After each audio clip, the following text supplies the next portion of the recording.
Quiero saludarle a todos. También agradecerles por la invitación a este curso. Estamos desde luego en un momento difícil, tanto social, político, económico y desde luego también, digamos, de la parte de la medicina, ¿no? La medicina ahorita está pasando por un momento duro, sobre todo porque, bueno, hemos perdido a muchas personas, muchos médicos conocidos nuestros que han dejado su labor, obviamente, han dejado su vida por seguir ayudando a los pacientes. Y todos en realidad, ¿no? Desde nuestros residentes que también están sacrificando su especialidad para poder ayudarnos en esta gran pandemia, que afortunadamente parece que obviamente poco a poco está disminuyendo. Y también, desde luego, saludarles a ustedes, a los alumnos que son también uno de los más afectados al ya no pues, poder llevar las prácticas, ¿no? Las teorías, etcétera. Bueno, en esta situación se invitó para poder formar parte de este curso. Estoy muy agradecido por ello, para poder de alguna u otra manera, pues, ¿no? Estar en contacto con ustedes y desde luego poder hablar desde luego de algo de medicina. En esta oportunidad, muchachos, me han encargado el tema de exámenes de laboratorio orientado en la clínica, ¿no? O introducción a la interpretación de los exámenes de laboratorio auxiliares. Lo que hemos tratado de hacer en esta exposición entonces es un poco hablar de cosas preliminares antes del pedir exámenes, ¿no? ¿Para qué se piden los exámenes de auxiliares? Y desde luego también saber con qué objetivo lo hacemos, ¿no? Hay en clínica en general una deficiencia, que ahora vamos a ver justo algunos errores, algunas cosas positivas del tomar exámenes que debemos tener siempre presente. Y en realidad la experiencia que nosotros tenemos ayuda bastante a elucubrar, ¿no? En qué situaciones sí, en qué situaciones no. Y desde luego saber un poco medirnos en este asunto, ¿no? Que es algo, esta parte de aquí que les voy a hablar es bastante práctica, ¿ya? No vamos a hablar tanto de solo la parte teórica, sino también cómo nos enfrentamos a estos exámenes en la práctica médica, en la práctica diaria, ¿no? Que desde luego mi experiencia mayormente es hospitalaria, ¿no? Y que obviamente los hospitales somos los que más estamos en relación con estos exámenes, ¿no? Debido a que todo complejo hospitalario que se precie debe tener una gran cantidad de exámenes para llegar al diagnóstico de situaciones más complejas, ¿no? Y poder de esa manera ayudar al paciente.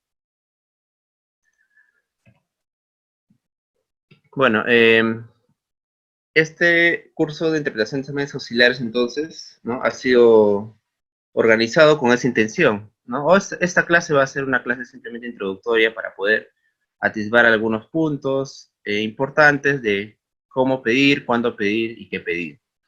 Y después ustedes van a recibir en el transcurso de los días unas clases bastante interesantes, preparadas sobre todo con el objetivo de que conozcan ustedes todos los exámenes auxiliares más importantes de las diferentes especialidades, ¿no?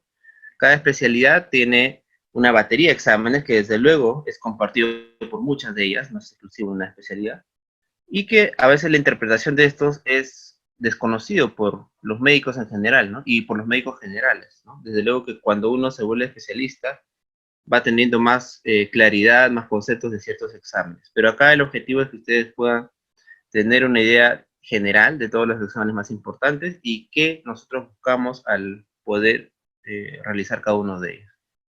Entonces la organización está hecha en base a eso y bueno, los docentes de luego son docentes bastante especializados, doctos y que nos van a ayudar a poder tener una imagen más completa.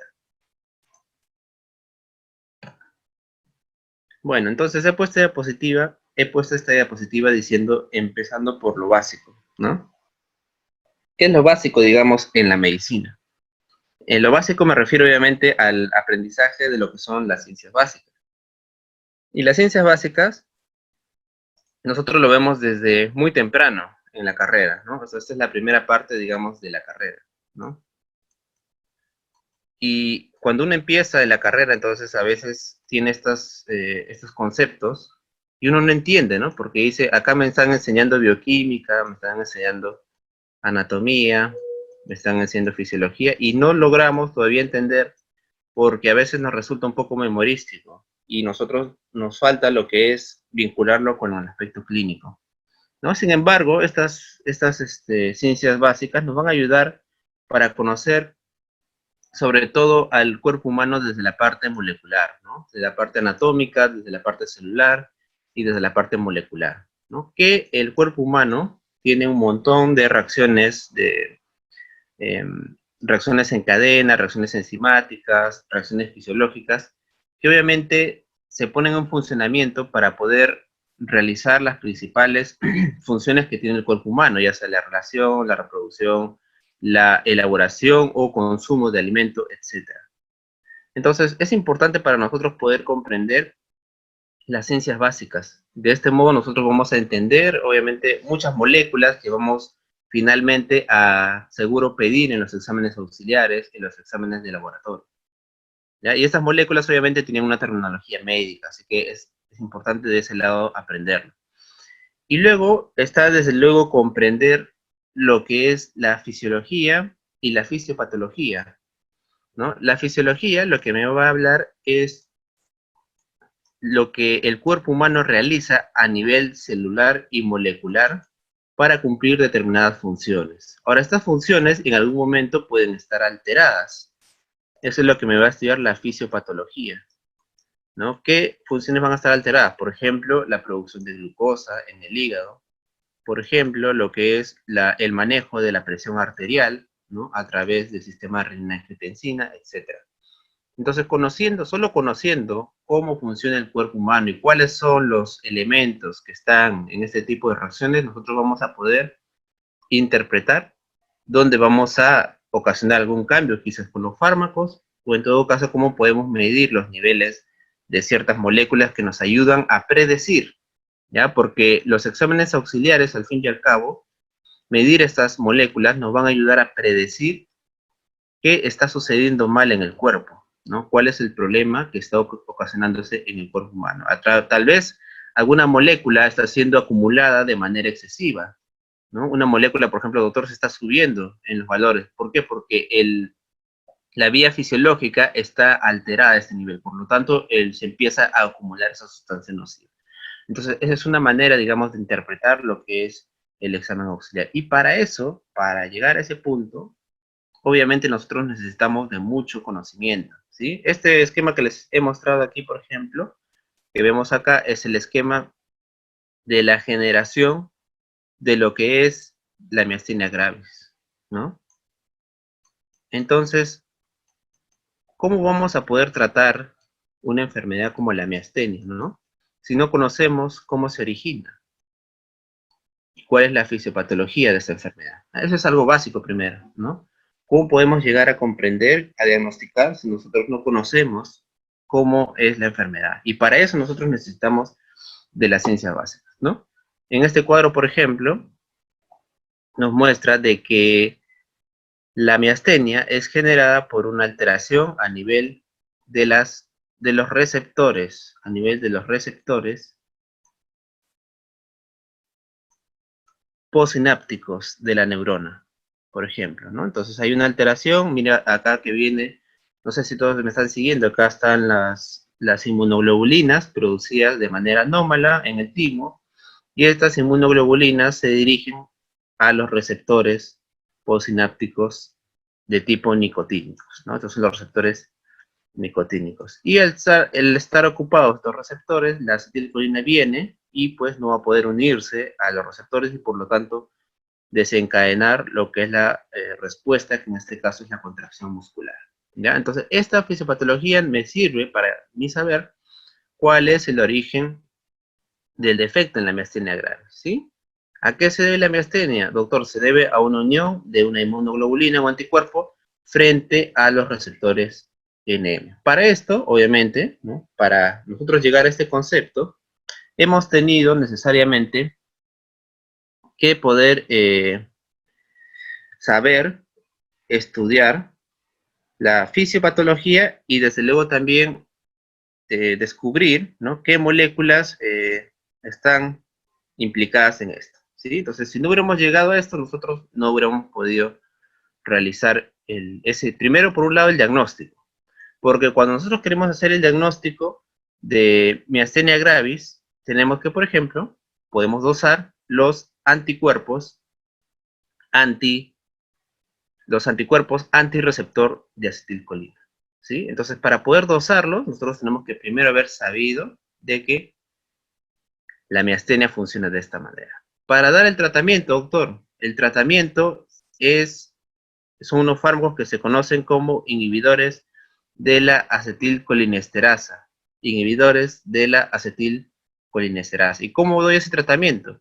Pues obviamente a través de que yo sé que el problema aquí es que la acetilcolina no puede ejercer su acción. Por lo tanto, voy a dar un fármaco conocido como inhibidor de la acetilcolinesterasa, cuya función va a ser inhibir esta enzima que destruye a la acetilcolina. ¿Ya? Entonces, nuevamente, para poder ir yo al diagnóstico y al tratamiento de esta enfermedad, necesito conocer cuál es la fisiología y luego la fisiopatología. ¿Está bien? Entonces, ¿por qué les digo esto? Porque obviamente cuando yo voy a interpretar un examen de laboratorio no me voy a quedar solamente en el valor, ¿no? O sea, eso es lo que obviamente distingue, digamos, a lo que es un médico de alguien que no lo es, ¿no? Porque cuando ustedes estén en la práctica clínica y van a ver que frecuentemente les van a venir, por ejemplo, pacientes, les van a venir familiares, ¿no? Diciéndoles, doctor, hola, por favor ayúdame, mira, acá tengo un resultado, ¿no? De laboratorio.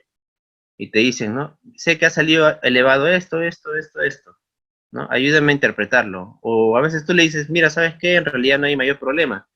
Y te dicen, pero si acá está elevado este valor, la creatinina ha salido elevada, o este valor ha salido elevado, el TGO, ¿entienden? Entonces, ver a un paciente o analizar un resultado, pues obviamente es algo que un médico no puede hacer, no debería hacer, ¿no? Entonces, es una parte muy, muy aislada, es una parte muy simple, digamos, de algo más complejo. Entonces, nosotros como médicos, para llegar al conocimiento que tenemos, para llegar planteamiento diagnóstico e incluso tratamiento, nosotros obviamente hacemos más cosas de simplemente ver un examen aislado. Entonces, para eso nosotros tenemos que tener todo este conocimiento de aquí, ¿ya? Vamos a ver. ¿Qué otros conocimientos acá he puesto importantes?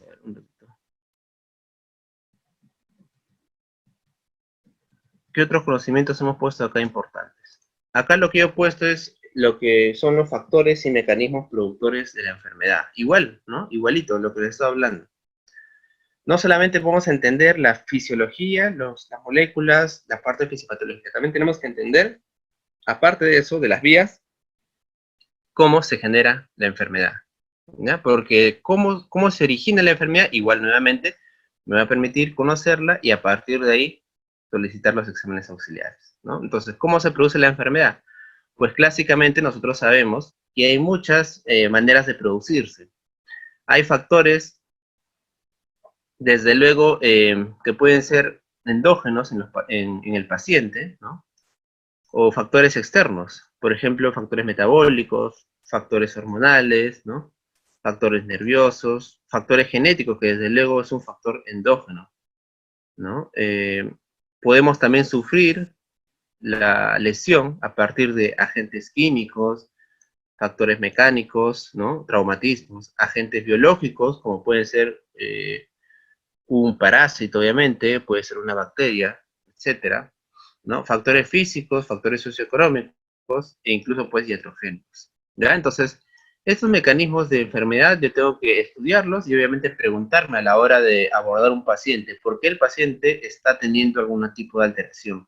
Y estos factores obviamente van a invadir el ecosistema, digamos, del medio, de la célula y obviamente del cuerpo humano. Entonces, me pregunto yo siempre, ¿cómo se produce la enfermedad? ¿Está bien? Entonces, tengo que explicar, ¿no? Tengo que explicar lo que es la enfermedad. Y también me puedo preguntar, ¿qué es lo que está ocasionando un desbalance en el medio interno, o sea, en el cuerpo humano? ¿Sí? Entonces, como ustedes ven, acá nosotros nos estamos preguntando por qué el paciente está mal, ¿no? Y desde luego que todo eso, todo este examen que yo estoy haciendo, que lo voy a hacer a través de la anamnesis, desde leo una parte, ¿no? ¿Qué pasa al señor? ¿En qué trabaja? ¿A qué agentes está expuesto? ¿Ha tenido algún problema familiar? ¿Ha tenido algún golpe? ¿Se ha caído? ¿Y qué tipo de sintomatología? Miren cómo tengo que hacer todo este trabajo, digamos, grande, para poder recién luego llegar a solicitar un examen de laboratorio.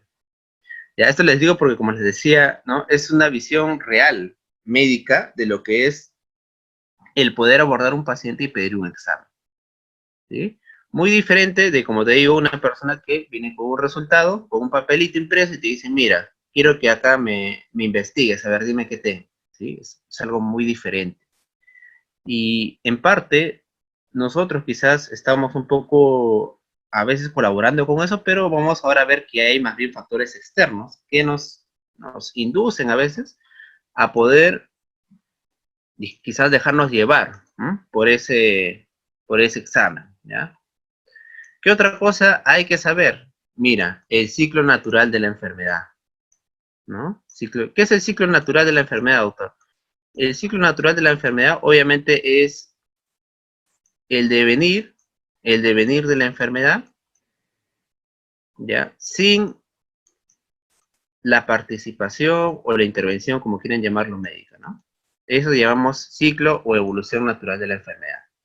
Miren, entonces no me basta, por ejemplo, a mí saber una infección, sino también saber cómo la infección se comporta, ¿no?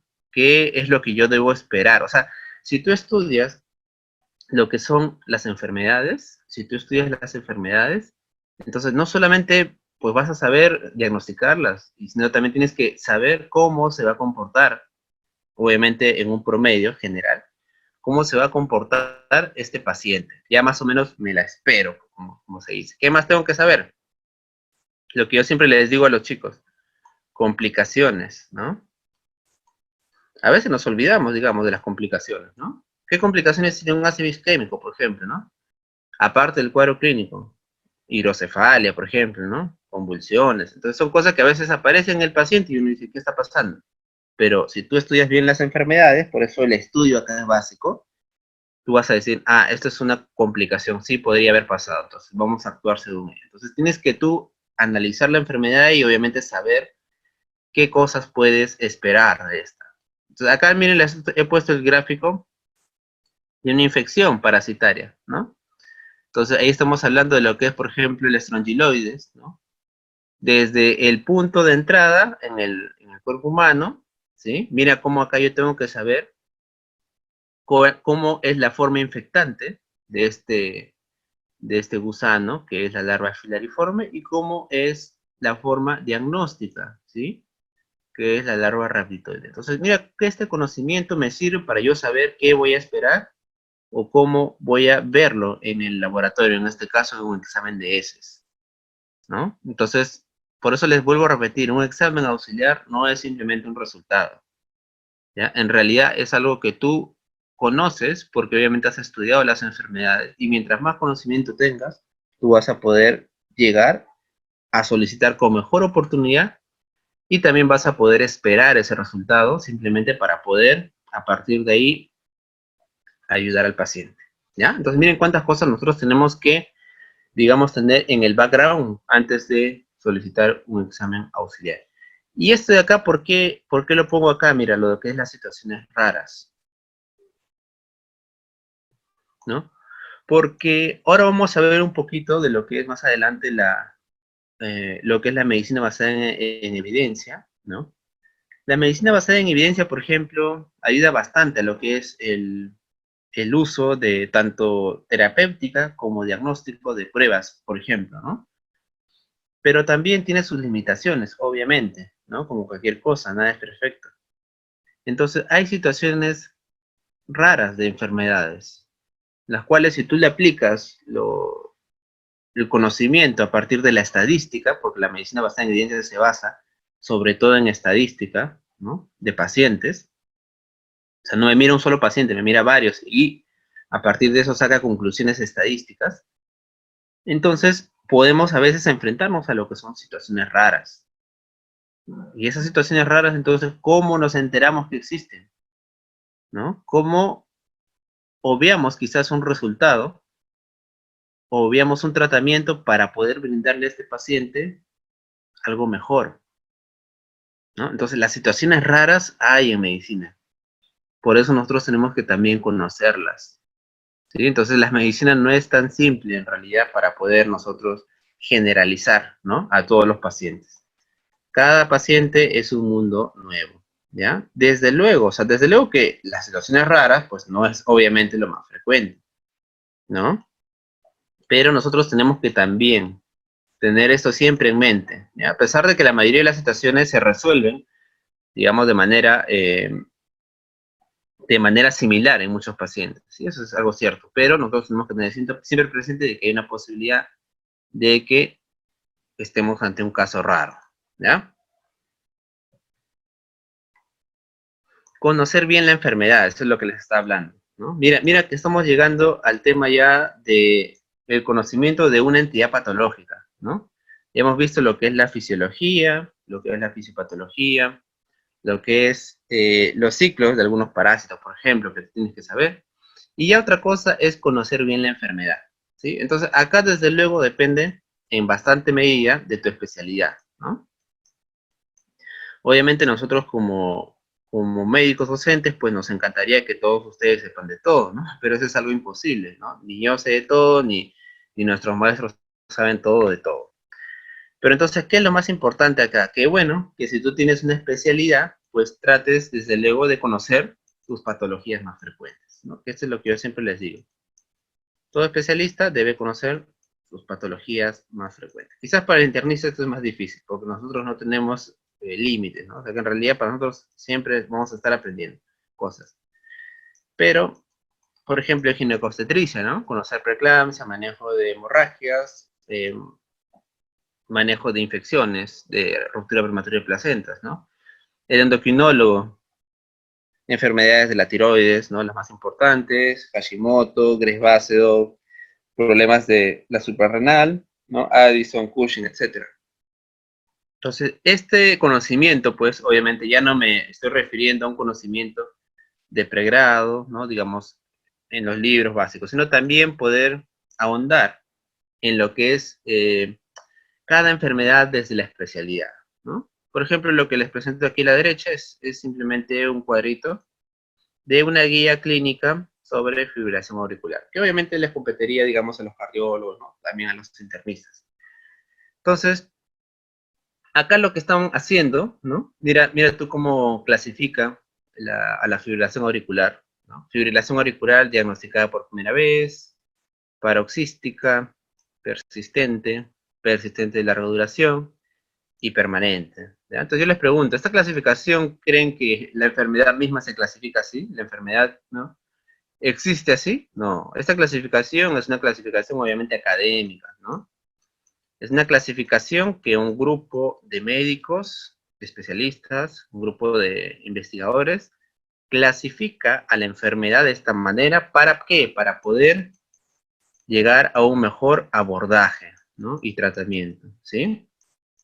Por eso te digo, entonces, tú desde, quizás, te puedo decir, desde la parte de pregrado, ¿no? Desde la parte de ciencias, científica, tú puedes clasificar una enfermedad, ¿no? De manera científica, ¿ya? De manera,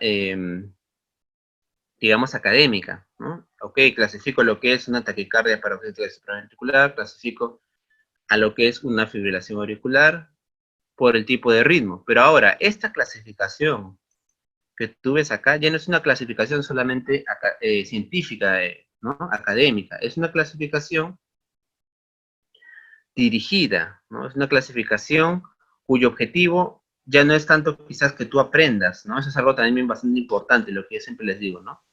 Cuando tú vas avanzando en la carrera, ya no, o sea, las clasificaciones no son tanto para que sean, digamos, para que tú aprendas, ¿no? Los abordajes, los algoritmos. O sea, ya no interesa, digamos así, que uno aprenda en ese nivel, sino que les interesa a los que hacen estas guías, sino el mayor beneficio para el paciente, ¿no?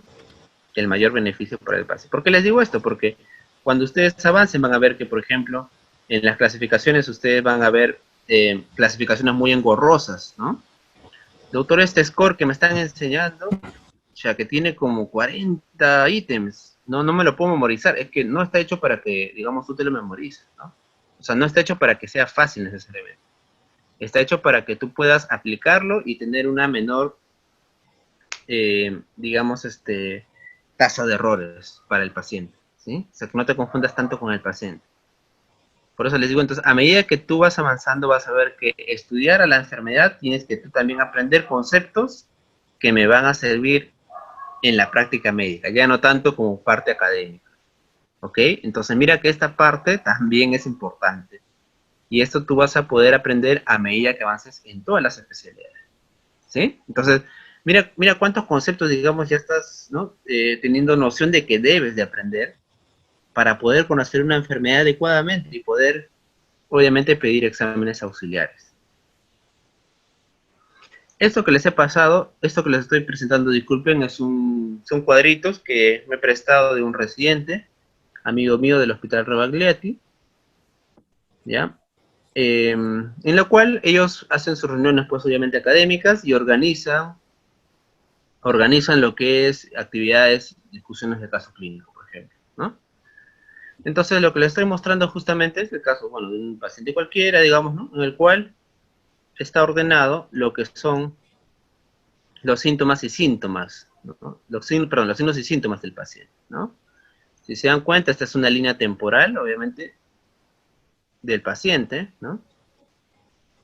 En el cual aparecen acá los primeros síntomas, 6 meses antes del ingreso, ¿no? 3 meses antes del ingreso, ¿no? 2 meses antes del ingreso y así. ¿Sí? Entonces, esta parte temporal, esa es la aplicación de los signos y síntomas, ¿no? Este es de los signos y síntomas del paciente. Ahora, ¿por qué lo he puesto acá? Porque cuando uno ya tiene el conocimiento que les he dicho, que es prácticamente académico, ¿no?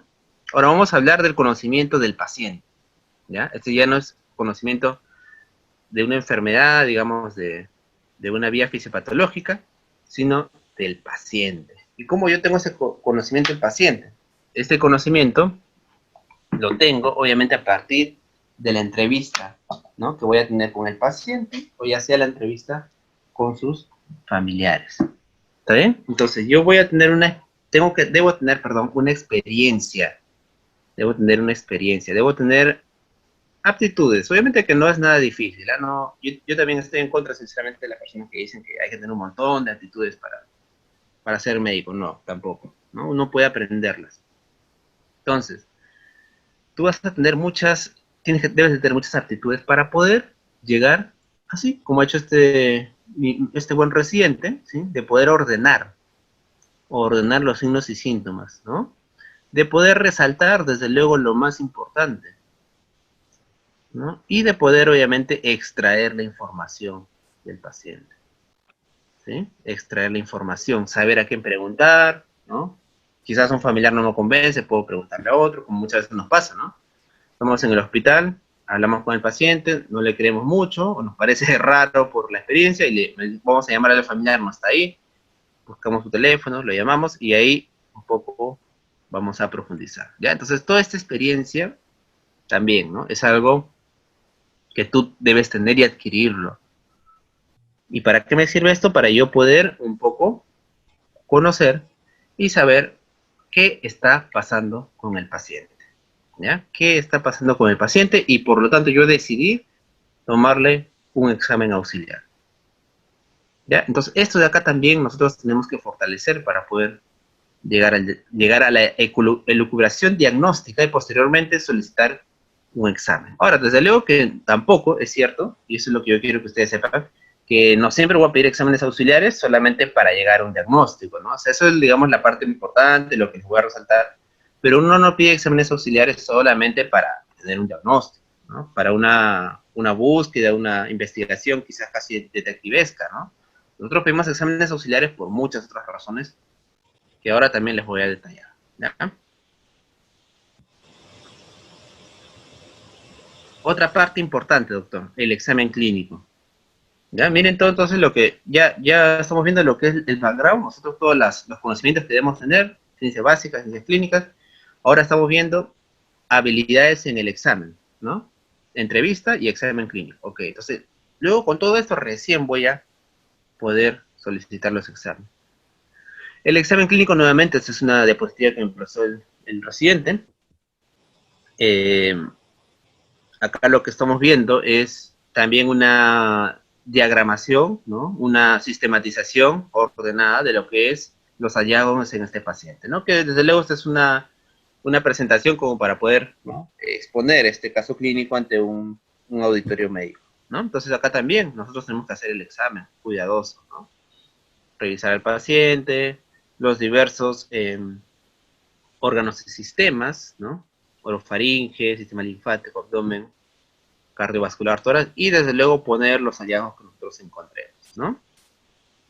Entonces, luego de poder hacer una entrevista adecuada, luego de poder examinar adecuada al paciente, nosotros vamos a encontrar ciertos signos y síntomas que nos pueden llevar a una sospecha diagnóstica, ¿ya? Entonces, este es un cuadrito en el cual justamente se está ordenando lo que les acabo de decir, ¿no? Entonces, acá le ponen, este es un cuadro del Farreras en el cual me ponen diversos tipos de diagnósticos, ¿no? Cuando el paciente viene y te dice sus síntomas, doctor, me duele la cabeza, ¿no? Tengo sensación de que me da fiebre, pues no se la ha medido, ¿no? Tengo un dolor de hombro, etcétera. Pues me puede llevar a un diagnóstico de sospecha, ¿no? Cuando yo encuentro alteraciones objetivas, o sea, yo visualizo lo que son los signos, ¿no? Detecto edema de miembros inferiores, detecto disminución del pasaje del murmullo vesicular en los pulmones, entonces eso me lleva ya a un diagnóstico que se le conoce como diagnóstico de presunción o provisional. Luego de esta primera etapa yo voy a proceder a realizar exámenes complementarios, que desde luego no solamente es laboratorio, ¿no?, sino también es radiológico, etcétera, ¿no? Electrofisiológico, etcétera. Datos procedentes de exploraciones complementarias. De acá me va a llevar a un diagnóstico definitivo, ¿no? Eso, entonces, el diagnóstico definitivo yo lo voy a tener con una prueba diagnóstica, un examen. Ahora, esta prueba diagnóstica puede ser de múltiples naturalezas, ¿sí? ¿De qué depende, doctor, de que esta prueba sea de múltiples naturalezas? Obviamente, de la enfermedad, ¿no? Por eso les estoy recalcando N veces de que nosotros debemos conocer la enfermedad, ¿no? Para una enfermedad, doctor, quizás el diagnóstico esté en un cultivo, claro. Para otro, quizás simplemente con una placa, con una radiografía ya está el diagnóstico, por ejemplo, una fractura, ¿no?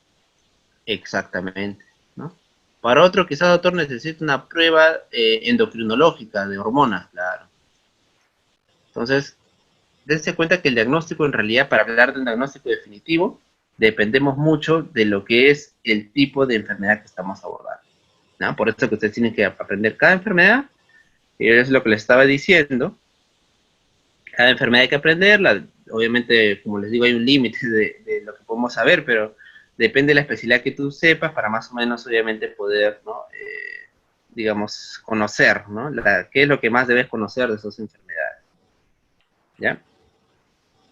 Y por otra parte, nosotros tenemos que, obviamente, podemos también considerar, ¿no?, lo que es acá en el cuadro me dice el examen necrópsico, ¿no? O sea, sería la parte, digamos, el diagnóstico de anatomía patológica, ¿no? Que desde luego vendría a ser el más exacto, pero que no siempre desde luego se ve, ¿no? ¿Ya? Entonces, una vez que nosotros ya tenemos, ¿no?, hemos avanzado con el paciente, nosotros ya vamos a llegar a un diagnóstico a partir de los exámenes auxiliares. Ya miren entonces cómo este es el proceso de avance con el paciente, ¿no? En el proceso diagnóstico vamos a, desde luego, primero, recabar los signos y síntomas, la entrevista, ¿no? Luego vamos a realizar el examen físico, ¿no?, que obviamente me va a ayudar con los signos del paciente, y luego puedo tener un diagnóstico presuntivo a este punto voy a tener un diagnóstico presuntivo, y luego, doctor, lo voy a confirmar, o en todo caso voy a elucubrar, porque tampoco es que todo lo vamos a saber al toque con un solo examen, con los exámenes auxiliares, ¿no?, que deberían llevarme, obviamente, a un diagnóstico definitivo, ¿ya? Entonces, este es el proceso diagnóstico de cualquier paciente que es evaluado por nosotros, digamos, ¿no? Ahora, ¿qué hay que saber en cuanto a lo que es la parte de los exámenes y las partes, cómo evaluarlos, ¿no? Cómo evaluar estos tipos de exámenes? Entonces, acá hay un cuadro muy interesante que ustedes seguro lo han visto, ¿no? Y ya han visto en estadística, y lo han visto en N veces, que me habla de lo que es la exactitud de la prueba, ¿no? Esta es la prueba, o acá le ponen síntomas, ¿ya? Vamos a poner síntomas, ¿por qué? Porque a veces vamos a ver que también el síntoma o síndrome puede tener o sea, podemos verlo estadísticamente como que el signo y síntoma me predice, ¿no? O me acerca a un diagnóstico, ¿ya? Pero, ¿cómo, doctor? Bueno, es que hay algunos síntomas o signos que son más específicos, ¿no? Claro, si yo digo, por ejemplo, fiebre, pues no me acerca a ningún diagnóstico, ¿no? Porque es un síntoma muy general. Pero hay otros síntomas que quizás sí son más precisos, no sé, tercer ruido, galope, etcétera, ¿ya? Entonces, acá está lo que es la enfermedad, ¿no? La enfermedad quiere decir que el paciente simplemente tiene la enfermedad, acá por decirse sí, ¿no? El paciente está enfermo. Cuando dice no, es un paciente que no tiene la enfermedad, ¿sí? Acá dice sí, la prueba diagnóstica, y acá dice no, que salió la prueba negativa, ¿ya? Negativa. Entonces, acá justamente lo que me dice es, doctor, si a un paciente le salió la prueba diagnóstica, por ejemplo, vamos a hablar, no sé, del COVID, ¿ya? Entonces, imagínate que la prueba rápida, imagínate, ¿no? Positivo, ¿ya? Entonces, este de aquí, que la persona que le salió positivo y que realmente tenía la enfermedad, o sea, que sí tiene la enfermedad, ese es un paciente verdadero positivo, ¿no? Verdadero positivo, ok. Doctor, y si el paciente, el test, la prueba, le salió positivo, pero en realidad no tiene la enfermedad, ¿cómo se llama eso? Ah, es un falso positivo. Eso de ahí es un falso positivo, ¿ya? Muy bien. Y si el paciente, doctor, le salió la prueba negativa, o sea, la prueba me dice que no tiene la enfermedad, pero realmente sí la tiene, sí tiene la enfermedad por otra prueba, obviamente, ¿no? Entonces, este de aquí es un falso negativo. Este de aquí es un falso negativo, porque el paciente tiene la enfermedad y el resultado le salió negativo, ¿ya? Luego, si el paciente, le salió la prueba negativa, si el paciente le salió la prueba negativa y realmente no tiene la enfermedad, pues es una prueba correcta, es un verdadero negativo. Esto de acá es un verdadero negativo, ¿ya? Muy bien. Entonces, eso de acá es algo bueno de decirlo, ¿ya? Eso de acá es bueno de decirlo porque nos va un poco a ayudar a interpretar los exámenes auxiliares, ¿ya? Y saber qué tan buenos, qué tan efectivos son para poder hacer el diagnóstico, ¿ya? Qué tan buenos son para poder hacer el diagnóstico.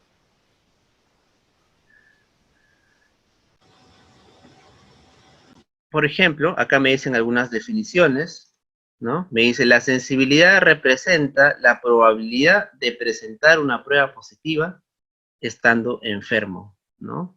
La sensibilidad es la probabilidad de presentar una prueba positiva estando enfermo, ¿no? Por eso que la sensibilidad, mira tú, miren este cuadrito, si tú quieres calcularla, se calcula de esta manera, ¿no? Arribita va a ir los verdaderos positivos y abajo van todos los enfermos, ¿sí? Todos los enfermos, a la suma de verdadero positivo más falso negativo, ¿ya? Eso es la sensibilidad. Entonces, si me sale sensibilidad 80%, ¿qué quiere decir? Que esta prueba captó de todos los enfermos, que es el 100%, me captó solamente 80. Ya. ¿Y la especificidad qué es? La especificidad es la probabilidad de presentar una prueba negativa estando sano. Una prueba negativa estando sano, ¿no? ¿Cómo se calcula? Igual, acá la especificidad se calcula dividiendo lo que es el verdadero negativo sobre los pacientes no enfermos, que vendría a ser la suma, ¿no?, de los falsos positivos y los verdaderos negativos, ¿ya? Acá está, este de acá es la especificidad, ¿sí? Entonces, ¿qué tan específico es una prueba? Es siempre y cuando la prueba me clasifique bien a los que no tienen ese diagnóstico, ¿ya? O sea, no me confunda con otros tipos de enfermedad. Entonces, estas dos cosas, digamos, estadísticas, muchachos, que ustedes ven, me sirve para poder evaluar una prueba diagnóstica, ¿ya? ¿Qué tanta sensibilidad y especificidad tiene esta prueba? Muy bien. Entonces, ahora ya hemos visto la parte previa, o sea, ya todo el background, la introducción. Ahora vamos a ver, ya estudiar a las pruebas auxiliares, ¿ya? Las pruebas auxiliares. Entonces, eh, para yo poder pedir unas pruebas, ¿qué es lo que debo de tener, aparte de lo que ya hemos hablado, aparte del manejo de ciencias básicas, aparte de las clínicas, ¿no? Debo, obviamente, conocer las pruebas, los exámenes auxiliares, ¿sí? Parecerá simple, ¿no? Pero obviamente es más difícil de lo que parece porque son muchas pruebas, ¿no? Hay muchas pruebas. Hay pruebas quizás que, por ejemplo, en mi hospital no hay, ¿no? O sea, hay pruebas que en el Revalati no hay, y a veces algunas son importantes, ¿no? Entonces, y ustedes van a ver que a veces en las guías extranjeras hay esas pruebas, ¿no? En las guías extranjeras te dicen, sácale tal prueba y nosotros no la tenemos. Entonces, es parte del conocimiento que debemos tener. Entonces, ¿dónde vamos a tener ese conocimiento, doctor? En los textos, obviamente, ¿no? En los textos de medicina interna, en los textos de especialidad y desde luego también en textos de laboratorio, ¿no? O sea, hay textos de medicina solamente basados en laboratorio, ¿no?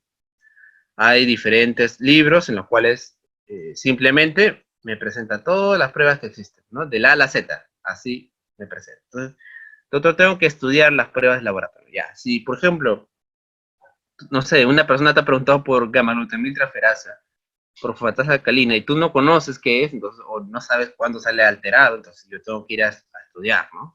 Voy a buscar, a ver qué es la fosfatasa alcalina, a ver qué es, qué molécula es, cuándo sale alto, cuándo sale bajo, ¿no? ¿Qué me explica? ¿Qué me dice si ha salido alto? ¿Qué debo buscar? Entonces, todo eso es a partir de conocimiento. Entonces, tengo que conocer, desde luego, los exámenes del laboratorio, ¿ya? Ahora, hay exámenes obviamente generales, ¿no? Hay exámenes básicos que todo médico debe saber, ¿no? Eso es lo que les estoy hablando. El hemograma, ¿no? Lo que es el bioquímico, desde luego, los electrolitos, ¿no? Perfil de coagulación. Obviamente un cirujano debe conocer los valores de perfil de coagulación, debe por lo menos saber, ¿no? A quién llamar, si hay algún tipo de alteración, etcétera, etcétera, ¿ya? Y desde luego también hay exámenes de la especialidad, ¿no? Los exámenes de la especialidad ya son exámenes más complejos, ¿no? Que no cualquiera conoce, obviamente, ¿no? Incluso hay pruebas que solamente el especialista la hace, ¿no? Por ejemplo, lo que es las pruebas con dexametasona, ¿no? De supresión de dexametasona que la hace el endocrinólogo, etcétera, ¿no? O la carga de tolerancia de glucosa, ¿no? Entonces hay pruebas incluso que el paciente debe prepararse con varios días de anticipación, ¿no? Hay pruebas que se hacen en 1 o en 2 días y recién tienes el resultado, ¿no? Entonces, hay obviamente diferentes tipos de pruebas, ¿no? Cada una más compleja que la otra, ¿ya? Entonces no todas son las mismas, obviamente. ¿Qué más? Para recordar acá, pues, ¿no? Manejo de síndromes, estructura de las principales patologías, claro, o sea, nosotros también debemos en las pruebas, ¿no? Cuando ustedes van a estudiar cada una de las pruebas, ustedes pueden, digamos, organizar a partir del resultado, por ejemplo, el TP o el TTP, ustedes pueden organizarse diagnósticos, ¿no? Enfermedades, ¿no? O sea, digamos, algoritmos que ustedes pueden revisar en cada uno de las pruebas que cada prueba me puede dividir síndromes, ¿no? ¿No? Por ejemplo, a partir de la bilirrubina directa, ¿no? Si el paciente tiene elevación más de la directa que de la indirecta, hablamos de una hiperbilirrubinemia directa. Entonces, el cuadro, el síndrome conocido como hiperbilirrubinemia directa, me da un abanico de enfermedades diferentes a las que, por ejemplo, me elevan lo que es la bilirrubina indirecta. Entonces, este abanico de enfermedades, por eso les digo este manejo sindrómico, esta clasificación de enfermedades, me puede, obviamente, dar un diagnóstico específico a partir de un examen de laboratorio, ¿sí? Entonces, esto también es muy importante. Ustedes traten de recordar síndromes, ¿ya? Enfermedades, traten de estructurar, obviamente, a partir de los resultados del laboratorio, hay algunos árboles que puedes tú manejar, ¿ya? Y eso es bastante importante para que puedas poco a poco avanzar, ¿no? Luego viene esta diapositiva que he puesto que dice, ¿para qué ordenamos un examen? ¿No? Como les decía, no todo es para hacer diagnósticos solamente, ¿no? ¿Para qué yo ordeno un examen auxiliar? Confirmar una impresión clínica, ¿ya? Eso es lo que les estoy diciendo. Doctor, ya hemos visto que tuve que examinar al paciente, entrevistarle, y luego ya tienes tu diagnóstico o tu síndrome, ¿no?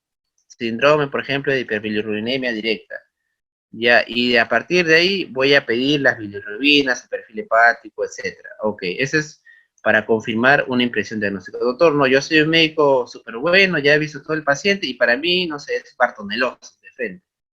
Entonces voy a pedir solamente una prueba para hacer el diagnóstico, digamos, ¿no? Entonces es una manera de, digamos, una función, ¿no? Del examen auxiliar, o sea, poder confirmar un diagnóstico, ¿ya? Pero no es la única, o como ahora vamos a ver, desde luego, ¿no?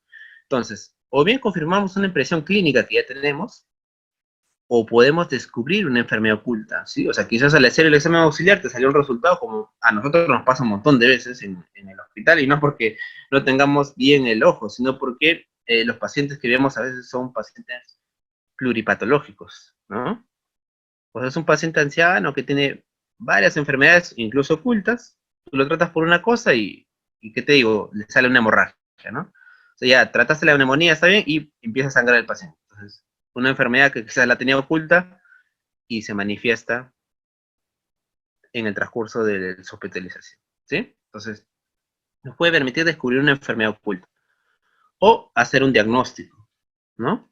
Acá justamente viene el otro concepto, ¿no? Que podríamos decir, prevenir un daño irremediable, ¿no? Quizás, o sea, sí, por ejemplo, ¿qué tal si tú estás viendo un paciente, como te digo, neumonía, y ya, pues le estás pidiendo controles de laboratorio y te sale una hemoglobina de 4, ¿no? El paciente tenía hemoglobina 10, y tú le tomas un examen y sale 4. Entonces, a veces nos pasa eso, ¿no? Entonces, prevenimos un daño irremediable que puede ocasionarse si no le hubiéramos tomado ese examen. ¿Para qué otra cosa pedimos exámenes? No solo para el diagnóstico, sino también para determinar el estadio de la enfermedad. ¿Qué tan avanzada ya está la enfermedad? ¿Cómo va a ser el pronóstico de la misma? ¿No? Claro, una cosa es que un paciente tenga una creatinina de 2 y otra que ya tenga de 10, por ejemplo, ¿no? Entonces me sirve para no solamente, ya sé que el paciente tiene RC, ya, no es que le estoy pidiendo creatinina porque quiero descubrir, no, ya sé que el paciente tiene enfermedad renal crónica, pero quiero saber después de 6 meses a ver cómo va. Ah, ya, ese es estadio de la enfermedad, ¿no?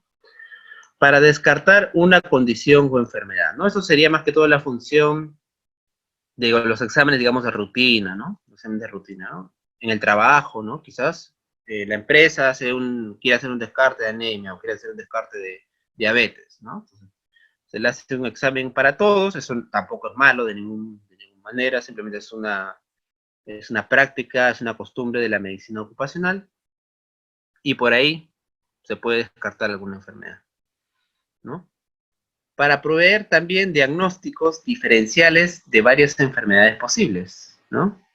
Claro, un paciente puede tener un diagnóstico y luego tengo que ver a ver qué enfermedades puede ser. Acá, obviamente, me involucra que el manejo sindrómico, que si yo tengo un planteamiento sindrómico, yo puedo pedir diferentes pruebas que me diagnostiquen una condición similar, pero sin embargo son enfermedades totalmente diferentes, ¿no? Son enfermedades totalmente diferentes, ¿no? Entonces, por ejemplo, tengo un paciente con, no lo sé, derrame o edema, descarto parte cardíaca, descarto parte renal, descarto parte hepática, ¿ya? Eso es claro, siempre y cuando no tengamos otros indicios, como a veces sucede, ¿no? A veces solamente un paciente presenta un signo o un síntoma que puede ser explicado por múltiples enfermedades, pero diferentes. Entonces, ahí quizás para nosotros poder tener una luz, ¿no? Un sendero que nos diga, oye, ¿por dónde puedo ir para mi diagnóstico? Ah, ahí le pido esa prueba, ¿está bien? Entonces, no solamente como ven, la prueba es simplemente para llegar al diagnóstico. Se puede hacer para muchas otras cosas. ¿Para qué más? Proveer información de actividad y pronóstico, lo que les digo, ¿no? Claro, el paciente ya sabe que tiene lupus, por ejemplo, ¿no? Yo ya sé que tengo lupus, pero quiero ver si está activo o no, porque ahora me está doliendo las articulaciones, tengo fiebre, etcétera. Ah, ok. Entonces, le voy a hacer un examen, ¿no? O digamos es un paciente que tiene un cáncer y quiero saber qué tan mal está, entonces le tomo un examen. Y eso me sirve para, no me sirve para curarlo, no me sirve para el tratamiento, pero me sirve para darle un pronóstico al familiar. ¿No? ¿Qué más? Para guiar y monitorizar la terapia. También para eso sirve. ¿Ya? También sirve para esto. O sea, le pido un hemograma después de 2, 3 días de tratamiento antibiótico porque quiero ver cómo está yendo el paciente. Doctor, pero yo trato pacientes, no exámenes, pero me puede ayudar, obviamente. Es una constancia en la historia clínica de que yo estoy monitorizando. ¿Sí? Para prevenir enfermedades, ¿no? Obviamente en pacientes con factores de riesgo, ¿no? Paciente obeso, entonces le puedo pedir diabetes, puedo pedir glucosa, prevenir enfermedades. Para detectar complicaciones, ¿no? Lo que les digo, estoy ante un cuadro de un paciente, con ácido isquémico, y el paciente puede ir peor, entonces le tomo una tomografía de control, ¿no? Le tomo una tomografía, en este caso no laboratorio, una imagen de control. Ya tengo el diagnóstico, pero quiero hacer un control para detectar posibles complicaciones. Ok, ok. ¿Para qué más? Para proveer simplemente información epidemiológica. Ya tengo el paciente, ¿sí? Ya sé el diagnóstico que tiene, pero le pido para poder llenar una ficha epidemiológica y poder aportar más datos para un estudio, por ejemplo. Eso también es una función, ¿ya? Es una función. Proveer información legal en problemas médico-legales, ¿sí? También, ¿no? Dosaje de drogas, por ejemplo, ¿sí? Dosaje alcohólico, también es una función de ordenar, para qué ordena una persona externa auxiliar. Proveer información para actividades de investigación, lo que le estaba diciendo también, ¿no? Simplemente quiero hacer un estudio sobre homocisteína en ACV y a todos los pacientes con ACV, con consentimiento obviamente, les pido homocisteína, ¿sí? No es porque necesito el resultado urgente, sino que quiero demostrar algo, por ejemplo, ¿no? O sea, quiero demostrar una hipótesis, ok. Con el consentimiento informado es posible poder hacerlo, ¿no? Y desde luego, para un mejor entendimiento de la enfermedad, ¿no? Claro, o sea, yo quiero entender mejor la enfermedad, estoy investigando sobre una enfermedad y tengo que sacar una prueba, pero quiero simplemente a ver cómo se comporta tal marcador en esta enfermedad. A ver, en 100 pacientes del hospital, por ejemplo, Bravo Chico. Entonces, también me puede mejorar el entendimiento de una enfermedad. ¿Ya? Entonces, no solamente es para llegar necesariamente a un diagnóstico. Entonces, ¿qué tengo que ver antes de ordenar una prueba? Ahora ya vamos a estar en la parte, ya no de funciones, sino queremos saber, doctor, ¿qué debo considerar para, digamos, pedir adecuadamente una prueba, ¿no? ¿Por qué ordeno esta prueba inicialmente, ¿no? O sea, ¿por qué le estoy pidiendo al paciente la prueba? ¿Cuál es mi objetivo, ¿no? Y esto va con la segunda. ¿Qué busco en los resultados, ¿no? O sea, ese es mi objetivo. ¿Por qué le pido? Quiero un diagnóstico, quiero un seguimiento, quiero ver control, quiero ver pronóstico. ¿Qué busco en los resultados? O sea, ¿qué espero, ¿no? Si yo he hecho un adecuado examen, una adecuada amnesia, un adecuado examen físico y diagnóstico sindrómico, yo digo, bueno, yo espero que, por ejemplo, la amilasa me salga alta. Ya, eso ya está en mi cabeza, ¿no? O sea, yo le pido el examen, ya mi cabeza tiene una idea y cuando me viene, por ejemplo, no sé, el interno o alguien con el resultado, ok, ¿no?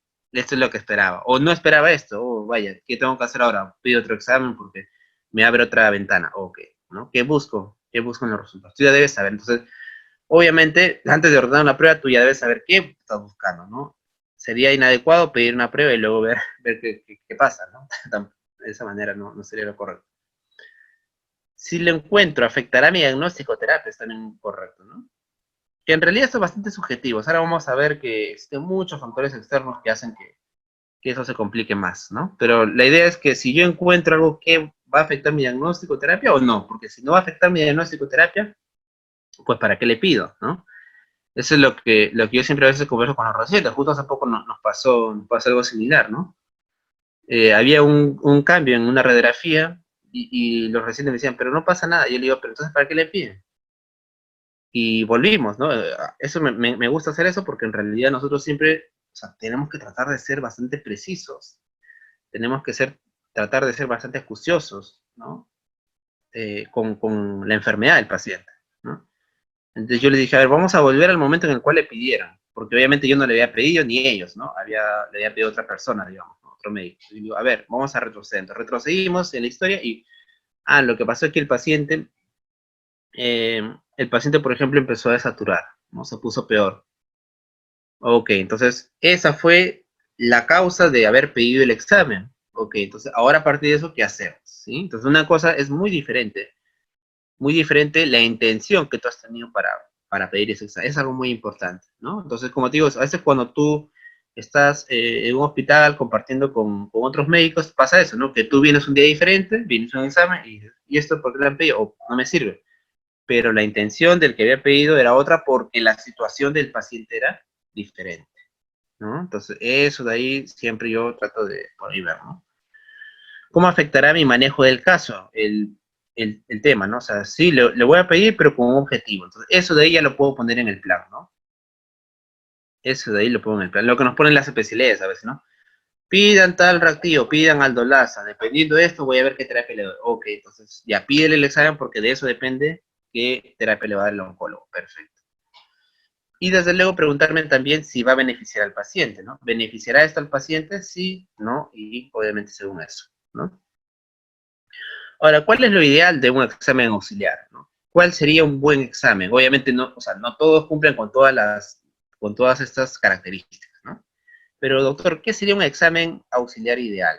Ya, sería un examen que es exacto y preciso, ¿no? Exacto en el sentido de que me dé un valor que pueda medirse muy bien y preciso que el valor, tanto alto como bajo, sea bastante, digamos, claro, ¿no? O sea, que no sea que, por ejemplo, el valor alto sea, no, algunos dicen 20, otros 30, otros 40, no, tiene que ser algo preciso. Que sea un examen disponible fácilmente, obviamente, ¿no? O sea, que fácilmente lo tenga a la mano. Ok, doctor, es un examen que lo hacen cada 2 semanas y hay que mandarlo a un laboratorio y luego tiene que venir al INS. Ya, eso no es disponible fácilmente. Que sea disponible rápidamente también, ¿no? Que va casi siempre por lo mismo, ¿no? Fácilmente puede ser precio, rápidamente por el tiempo, ¿no? ¿Qué otra cosa importantísima del examen? Que debe discriminar enfermedad de no enfermedad, ¿no? Debe discriminar enfermedad de no enfermedad. Claro, o sea, sería ideal que el examen, un resultado me diga, no es enfermedad y otro sí es enfermedad, ¿no? Pero claro, a veces yo tomo, por ejemplo, a ver, quiero tomar creatinina para injuria renal aguda, y la creatinina tiene un rango muy alto, muy amplio. Si me sale 0.8, 1.1, 1.3, 1.4, 1.5, ¿dónde discrimino que es enfermedad o no, doctor? Ese sería un problema, ¿no? Doctor, cultivo positivo y negativo. Ahí sí es fácil, porque el cultivo positivo tiene la bacteria y cultivo negativo no tiene, ¿no? Eso debería ser discriminado, eso sería lo ideal. Los resultados deben ser interpretables, obviamente, ¿no? O sea, los resultados que arroje deben interpretarse de una manera fácil, sencilla y concreta, ¿no? El INR, por ejemplo, 1, 2, 3, ya, perfecto. Yo sé que el rango de 2 a 3 es el que yo busco en anticoagulación y eso me basta, ¿no? Y otra característica ideal sería que tenga una máxima información con poco costo y daño al paciente. Claro, hay algunos exámenes auxiliares que obviamente no es lo que queremos, ¿no? Pero pueden causar algún tipo de daño. No sé, un AGA podría causar hematoma, doctor, ya, pero otro procedimiento más invasivo puede causar más daños. O la tomografía con contraste, por ejemplo, ¿no? Doctor, la tomografía con contraste puede causar un daño renal, ya. Entonces, a eso me refiero cuando hablo de daño, ¿no? Lo ideal sería que el examen cueste poquito y no me dé ningún daño. Ahora, si yo voy a tomar un examen, ¿no? Que pueda causarle daño al paciente, ahí tengo que evaluarlo, ¿no? Una tomografía con contraste en un paciente renal, por ejemplo, ok, voy a evaluarla. A ver, amerita, puedo hacer otro examen, quizás que me ayude más, o me ayude igual o menos, pero sea menos dañino para el paciente. Mejor tomo esa decisión. ¿Ya? Entonces, estas son las características ideales de un buen examen. Y acá les he puesto algunas reglas básicas que aconsejan algunos textos y algunos artículos sobre exámenes auxiliares, ¿no? No ordenar rutinariamente pruebas sin una buena razón. Bueno, eso es aplicable más que todo a pacientes, digamos, de consulta externa, ¿sí? En pacientes hospitalizados casi siempre tenemos que hacer un primer, digamos, filtro, porque en realidad son pacientes, como les digo, sobre todo en el reality, bastante pluripatológicos, ¿no? Y muchos de ellos necesitan valores de hemograma, de bioquímico, para poder hacer algunas pruebas diagnósticas. ¿no? Pero idealmente no hay que ordenar rutinariamente. Conocer la elección adecuada de los test. Esto es algo importante, ¿no? ¿Sí? Y esto, ¿cómo se hace, doctor? Pues obviamente con el estudio, como te digo, ¿no? Ya quiero descartar un hipotiroidismo, ¿qué le voy a pedir, no? Le pido T3, tiroglobulina, le pido TSH, le pido T4, ¿qué hago, doctor? Entonces tienes que saber qué debes elegir para cada diagnóstico, ¿no? Exactamente. Y desde luego tienes que saber los rangos normales, ¿no? Esto es algo muy importante. Cuando tú estés en el hospital o estés en el laboratorio, tienes que conocer los datos, los rangos del laboratorio, ¿ya? Esta es otra cosa muy importante, que muchas veces genera confusión en los pacientes, a veces, ¿no? Te mandan un examen de afuera y te dices, doctor, interprétamelo. No. Tienes que saber con qué datos trabajas. Cada laboratorio de cada hospital tiene sus rangos normales, ¿ya? Hay que conocerlos. Y a veces no los ponen, a veces, la mayoría de veces sí, ¿no? Pero a veces en el examen no imprimen o no aparece el rango normal. Entonces, ¿cómo sabes, no? Tienes que saber. Tú revisas un texto de Estados Unidos y tomas como eso los valores normales. Tienes que saber el rango normal de tu laboratorio y de tu hospital, ¿ya? Y esto obviamente implica también un diálogo, ¿no? Ustedes van a aprender en la carrera que mientras más dialoguemos con todos los especialistas, o sea, mientras más conozcamos, ¿no? El hospital va a estar, el beneficio para el paciente va a ser mejor, ¿no? O sea, yo conozco, por ejemplo, médicos que obviamente tienen más experiencia que yo, que tienen más años por ejemplo, se conocen todo en el hospital, ¿no? Pruebas, médicos que hacen pruebas, laboratorio. Entonces, ese conocimiento que tú tienes de tu hospital, ese conocimiento, lo que puedes preguntarle al médico de patología clínica, ¿no? Quizás le puedes preguntar qué tipo de prueba hacen, cómo la hacen, porque a veces también es algo muy importante. Una misma prueba, una misma prueba, puede ser realizada a través de diferentes métodos, ¿no? Y esta es la parte metodológica que nosotros no la vemos porque como médicos no la vemos, sino más bien la ve el laboratorista o el mismo médico de patología clínica, ¿no? O sea, por ejemplo, puede haber un método A y un método B para el mismo resultado, por ejemplo, bilirrubina, ¿no? Un laboratorio lo hace con un método y otro laboratorio utiliza otro método. Y algún método a veces es más exacto que otro, ¿no? Por eso digo, eso también sería interesante. Entonces, yo tengo un resultado y digo, a ver, ¿pero qué método usamos? Entonces vas a hablar con el, ¿qué método usan para el dosar tal? Ah, el método A. Ya, entonces, oye, pero el método A no es el más exacto, hay un método B, no ese no hacemos. Entonces, esas cosas ya muy detalladas, ¿no? También en algún momento sería bueno, ¿no? Quizás hacerlo. A veces lo hacemos en algunas pruebas especiales, ¿no? Entonces, es importante que tú conozcas el hospital y conozcas tu laboratorio. Cada laboratorio es diferente, ¿no? Entonces, no te guíes necesariamente de lo que diga todos los textos tampoco. Tienes que conocer tu laboratorio propio. Conocer el propósito de la prueba y su modo de realización, ¿no? También, ¿no? ¿Para qué le pido? Y cómo se realiza también, ¿no? Por eso digo, si la prueba se hace en 2 tiempos, pues hay que decirle al paciente, ¿no? Señor, no se olvide que hoy y mañana tiene que estar en ayunas por la prueba. Ajá, ¿no? Tienes que saber, por eso te digo, todo es conocimiento, tienes que saber cómo se hace la prueba. Conocer los resultados del ingreso es algo básico. O sea, conocer el resultado del paciente cuando recién ingresó al hospital, ¿no? Su basal, como decimos. Oye, pero mira, ¿cuánto salió la hemoglobina del señor? Salió en 8.9. Y, pero cuando ingresó, en la emergencia, ¿cuánto estaba? A ver, no, pero doctor, pero el paciente ya es abuelito, pues. No, no, pero a ver, fíjate, ¿cuánto? 11.3. Ah, entonces había un problema, ¿no? Bajó la hemoglobina por algo. Entonces, es bueno saber los resultados del ingreso del paciente, ¿ya? La estrategia clínica se desarrolla o modifica en base a los resultados, ¿no? Claro, si yo pido un resultado positivo es para ver, ¿no? Si se modifica el resultado me sale alterado, tengo que modificar mi estrategia clínica, ¿no? Eso es lo que sucede, como les digo, a veces cuando no hay la adecuada comunicación, ¿no? Imagínate que el doctor de ayer le pide una prueba y yo la miro, pero no sé para qué la ha pedido, entonces veo y digo, bueno, no hago ninguna modificación, ¿no? Entonces, por eso es que uno tiene que seguir un hilo, ¿no? De desarrollo de ver el examen auxiliar.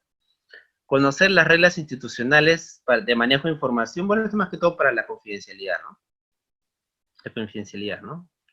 Primero trabajar con las pruebas más recientes. Si yo estoy ante un paciente, o sea, imagínate que yo estoy yo soy un paciente que ha estado 40 días en el hospital, ¿no? 10 días en UCI, otros días en la UCINE, luego fue a gastro y luego viene a medicina interna. Entonces, ¿qué hago? Son muchos exámenes, tiene veintenas. Entonces, la regla básica es primero trabajar con las pruebas más recientes. Ya, esa es una de las reglas. Y bueno, luego ya si tú quieres investigar qué pasó, si mejoró o no, ya puedes ir un poco hacia atrás, ¿no? Esto es lo que les decía, ¿no? En cuanto a poder estudiar adecuadamente los exámenes, ¿no? Por ejemplo, si yo soy un pediatra, pues obviamente tengo que saber, en cuestión de la hemoglobina, los rangos de hemoglobina normal de acuerdo a la edad, ¿no? Entonces, los valores de hemoglobina varían en función de la edad. Yo tengo que conocer eso, ¿no? ¿Qué otra cosa? Los valores de hemoglobina varían en función a los metros sobre el nivel del mar, ¿no? Entonces, hay incluso factores de corrección para la hemoglobina. Entonces, mira cómo tú un examen, ¿no? Debes verlo de múltiples situaciones, ¿no? Tienes que tú conocer esto. Y a veces, obviamente, no todos lo sabemos, ¿no? O sea, yo, por ejemplo, si me preguntan ahorita, de memoria no sé esto, pero nosotros podemos recurrir a poder investigar, buscar, porque la información está en todo sitio, y poder ayudar mejor al paciente. ¿Está bien? ¿Qué otras reglas, doctor? Plantear la posibilidad de la enfermedad antes de pedir el examen. Esto más que todo, como te decía, para el diagnóstico, ¿no? No cuando estoy haciendo monitoreo, etcétera, no siempre, ¿no? Pero idealmente si yo voy a pedir recién un examen, mayormente raro, planteo la posibilidad antes de pedir el examen. ¿Mm? ¿Qué más? Otra regla de oro, minimizar los falsos positivos restringiendo los exámenes, ¿ya?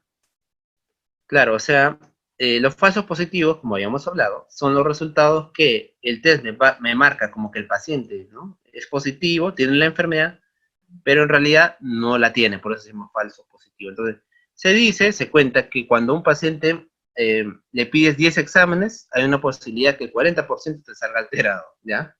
Si le pides 10 exámenes, el 40% te puede salir alterado, ¿entiendes? Y obviamente en ese 40% puede haber falso positivo. Entonces, si yo pido menos exámenes, voy a tener menos probabilidad de encontrarme con los falsos positivos. Si yo le pido 100 exámenes, te apuesto que le va a salir un montón de pruebas positivas y obviamente no vamos a pensar que el paciente tiene todo, unas 20 o 30 enfermedades a la vez, ¿no? Entonces, es un promedio de lo que les he hablado.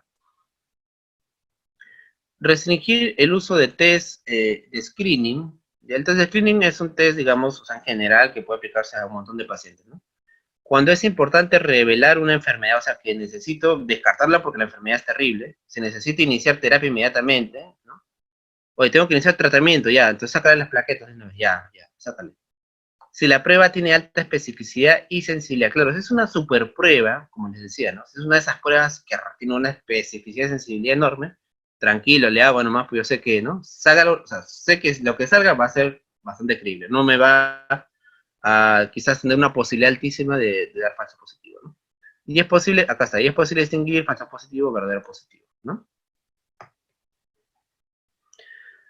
Entonces, ¿cuáles son los errores ahora? Ya hemos pedido, ya sabemos cuándo pedir, reglas de básicas para tratar de minimizar errores, y qué puede pasar en la fase analítica, ¿no? O sea, en la fase, digamos, que se le toma la prueba o se ordena. Bueno, puede haber una selección incorrecta de test, obviamente, o sea, que yo selecciono test, pero ha sido incorrecto porque no debía haberle tomado, o sea, es una selección incorrecta de pruebas.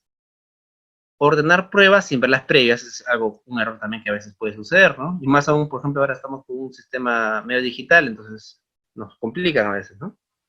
Pero tú le pides pruebas y ya le habían tomado ya ayer, ¿no? No te avisaron, nadie te avisó, el interno no te avisó, le tomaron la prueba al paciente y le das otra vez. Eso obviamente depende más que todo de la organización que tú tengas, ¿no? En tu hospital, en tu establecimiento, ¿no? En tu servicio. Lo que habíamos hablado, la duplicación de las órdenes, ¿no? Pides dos veces lo mismo, uno pide uno y el otro también le pide a la vez, ¿no? Tienen que adecuar eso. Olvido de pruebas indicadas también, ¿no? Le pedí una prueba y al día siguiente no me acuerdo, como te digo, cambian de médico y el de ayer lo había pedido y no había puesto, apuntado, ¿no? Etcétera. Olvido de prueba. Incapacidad de conectar resultados con cuadro clínico, ¿no? Son errores en la fase de análisis. Ya, me salió un resultado, pero no entiendo qué hago, cómo lo conecto con lo que tiene el paciente. Entonces, ahí ha habido un error quizás a la hora de o bien de pedir, ¿no? Porque lo has pedido sin una intención clara, o bien de, obviamente, conocimiento de los valores de la prueba y del porqué de la prueba, ¿no? O sea, ¿para qué me sirve? Incapacidad de determinar falsos negativos o positivos, ¿no? A veces hay pruebas, claro, que no, o sea, no tengo la capacidad para poder saber si esta prueba es un falso negativo o positivo. ¿Por qué? Porque no tengo la otra prueba que saque el gol estándar, ¿no? No tengo la otra prueba, entonces me quedé ahí en el limbo, ¿no? Me quedé en el limbo. Por eso muchas veces los hospitales nos refieren a veces pacientes porque no tienen la capacidad de diagnóstico, ¿no? No porque no sepan, sino porque no tienen la capacidad de la prueba, no hay la prueba en el hospital o no hay la tomografía, etc. Entonces nos refieren, ¿no? Incapacidad de diagnosticar e indicar test definitivo, ¿no? Quizás también queremos hacer una biopsia para llegar al diagnóstico, pero no se puede porque el tumor está muy adentro, el tumor está demasiado adentro, no se puede ingresar con una aguja, o podemos lesionar un vaso. Entonces, a veces hay una incapacidad de diagnosticar e indicar test. Descartar una enfermedad solo con una prueba, ese es otro error de la fase analítica, ¿no? ¿Sí? Importantísimo. O sea, me salió la prueba negativa, listo, no tenía la enfermedad. Me, me quedé contento, ¿no?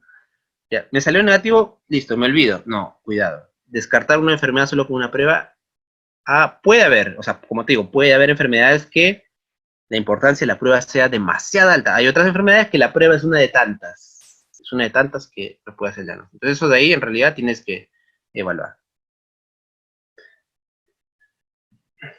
¿No? Esa es la parte analítica en cuanto a nosotros tenemos el resultado, y acá están, por ejemplo, pruebas de diagnóstico diferencial en anemias microcíticas, ¿no? Nivel de hierro, ferritina sérica, hemoglobina, etc. Entonces, con todos estos valores, yo puedo plantear diagnósticos, ¿no? Eso es lo que yo tengo que analizar y saber, por eso te decía, ¿no? Claro, los libros, los textos nos indican de que hay varias pruebas varias enfermedades que tienen un perfil de pruebas ya establecidas, ¿no? Hay un perfil de pruebas ya establecidas, ¿sí? Doctor, en la anemia ferropénica yo sé que el hierro me va a ser disminuido, la capacidad de saturación aumentada y la ferritina sérica disminuida. Ok, entonces ya me orienta ese diagnóstico, ¿sí? En la alfa-talasemia me sale todo normal.